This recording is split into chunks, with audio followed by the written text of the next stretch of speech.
morning, ladies and gentlemen. I'm meadsy69. Welcome back to the channel. In today's video, we are going to talk about the BL10, how much of a beast the BL10 is. Of course, we are talking about the ISU 152. Now, to be honest, I've kind of forgot about the ISU 152. There's other tanks that tickle my fancy more than the ISU 152. Now, over this week, we're probably going to do a video on the Object 704 as well, because someone has requested it. It's been a while since I played the tank, but today we are going to look at the BL10 and how this tank, or how this gun, is an absolute beast. In fact, one of the best guns in the game. So other than the gun, there's not too much going for the ISU. It doesn't really have much armor, but it has just that fantastic gun. Now, the whole line really is like a campy kind of line. The SU 152 is the same, the ISU 152, the Object, and the Object 704 and the 268. They're all kind of campy tanks where you need to sit at the back and just use that amazing penetration,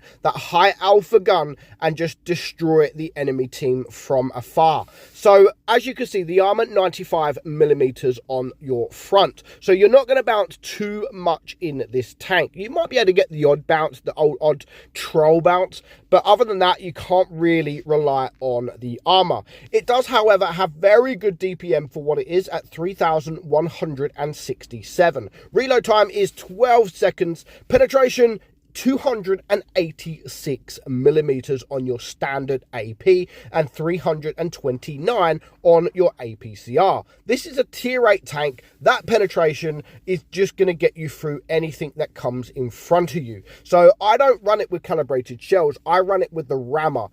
Calibrated shells doesn't change it too much. I mean, you might get a bit more heat pen, you might get a bit more HE pen than 90mm, but even 90mm I still think is good enough to get through a lot of, especially a lot of tier 7 tanks. But because it's got APCR and the penetration is still quite high anyway, I would prefer to run it with the rammer, just to up that DPM a little bit more. So you've got a 640 alpha on your AP, 545 on your APCR, and a whopping 960 on your HE. Aim time, of course, is not good at 4.8. The gun dispersion also is not great at 0.371, and it only has 6 degrees of gun depression. The top speed, however, is 43 kilometers per hour, so it's not a slow tank, which is why I like the whole line. Not just this tank, but the whole line, to kind of just sit at the back, you know, relax, take it all in, enjoy your viewing, just watching and hopefully shooting, and then maybe later on in the game, you can then make your move. But yeah, I've tried that, and there were a number of times trying to get video footage that I just absolutely didn't do too well. I pushed too hard, and then I get circled by a medium or a light tank. So you do have to be very, very careful when you are driving these tanks.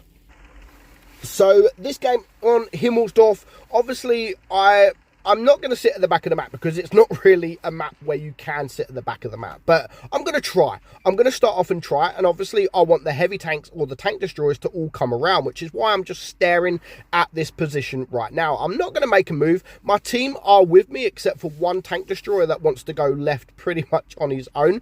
But I'm just going to sit and be patient. And that is the key with these tanks. Be patient, but not too patient.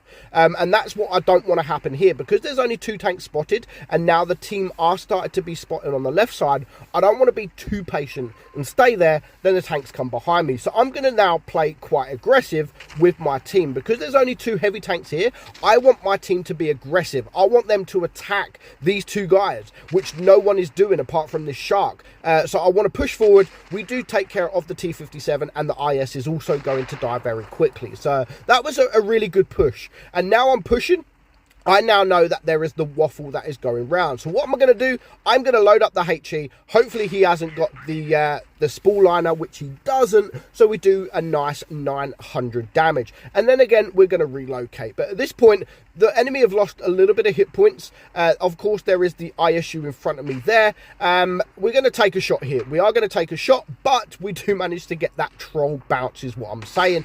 That can happen in this tank, and especially one of the highest pen tanks. We're up against one of the highest pen tanks on the enemy team, which is myself, but we still managed to get that bounce. But even though you can get the bounces, just you can't rely on it. And making that move that I just made there, I didn't actually expect him to be staring at me. But yeah, at this late point in the game, the waffle was being dealt with. I'm now just going to go and push forward into these guys, and there's just 2 tanks left alive. There's a nice high roll against the Object 84, and it's game over. Literally within seconds, just over 2 minutes. Over 2 minutes, and we are still able to get 2,700 damage. So even though that's nothing special, but I just wanted to show what the gun was like. And you know, again, it wasn't nothing special, but to do that damage in such quick time wasn't too bad at all. So the next game, we are on Canyon. So we're just going to fast forward just a little bit. And again, this time, we can't really sit at the back because we've got, again, it's not really a campy map. So when it's not really a campy map, you've got to improvise. You know, you've got to do something that you don't really want to do. So we're sitting with my team here. I mean, I'm not too bothered about being so front line because my team are all around me. So because my team are all around me, I'm just going to push a little bit further on and try to get the shot on the CC there. We do get the shot, and we're just going to back up around the corner. Hopefully he doesn't get his shot, but of course he does. But him doing that one shot, yes, we don't have that many hit points, but he has actually lost his life, and he's now gone back to the garage. So, I mean, look at that pen. Very, very easy pen on that AT-15. And again, he does the exact same thing. Comes around the corner and gets absolutely ripped apart. And that's what we're doing here. There goes the Tiger 2. So at this point, there's just 4 tanks left alive. This guy's staring at us. We do take a shot from him, and now we're just actually trying to angle, trying to get our gun down. Now, this is AP in against the tier 9 front plate. That was just butter. Absolutely like butter. So there's just 2k damage. I mean, we don't do too much more, I don't think. I think we might get a shot onto this this Chimera, but we haven't bounced anything at all. We do get the final kill on that guy, and I think we're going to get one more shot on the Yag Tiger. But again, another very, very easy game. But we're playing these games like ways that I don't want to play. I don't want to play frontline. I hate playing frontline in the ISU 152 because most of the time you do absolutely get wrecked. So what I'm going to do this game is you can camp in the bush here, but the enemy have got 2 mediums, we've got 2 mediums. So what you could also do, because the speed is okay, you can actually go with your mediums. As long as you've got cover from somewhere, whether that will be your tank or a wall or a building, then you should be all right. And you're going to be able to penetrate these guys like very, very easy. Now, the one thing with this tank is you're not going to use a lot of APCR because the AP does enough. The AP pen is enough. So now we are going to push forward because the enemy tanks are literally all around. They're everywhere. So we want to get some side shots into these guys. So of course we're going to come around. We're going to load up the HE. We want to get rid of that guy. Unfortunately, you guys thought we was going to high roll there, but no, unfortunately, we only splashed him. But even the splash, we still done 423 damage. So now we're going to try to get that shot, 723. Very, very nice roll. We are going to try, excuse me, just back up. We don't want to take any shots at the moment.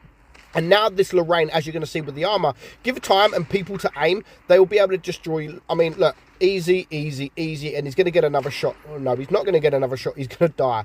So, yeah, very, very easy for people to be able to penetrate you if you give them the time, unless you are very, very lucky. So now that the VK100 has missed his shot, we're going to come around, and I mean, look, we can just go through him like butter. Luckily, he does turn his turret, and we do manage to clear him. So now we're going to move on. There goes my keys. We're going to move on. There's the charioteer. Are we going to be able to get the shot? You know what? At this point, we're going to take a shot from him. Is it worth it for that guy to sit there? Probably not, no. So now that, again, Very, very easy damage. That is 2.7k damage, only 2 minutes gone, and we have just absolutely torn these guys apart. There's the shark. Goodbye. Nice HE shot into him. Game over. So again, only 2.7k damage, but we've done that very, very quickly and very, very easily. So let me know your thoughts on the BL10. One of the best guns in the game, without a doubt. It is on a tank that doesn't normally do too well. It's got no armor. The speed's okay, but the gun, as I've said, is one of the best in the game. Let me know your thoughts on the ISU 152 and its amazing gun. Let me know your thoughts in the comments below. But for now, I hope you enjoyed today's video, guys. I'm meadsy69, and I'll catch you all soon. Bye-bye.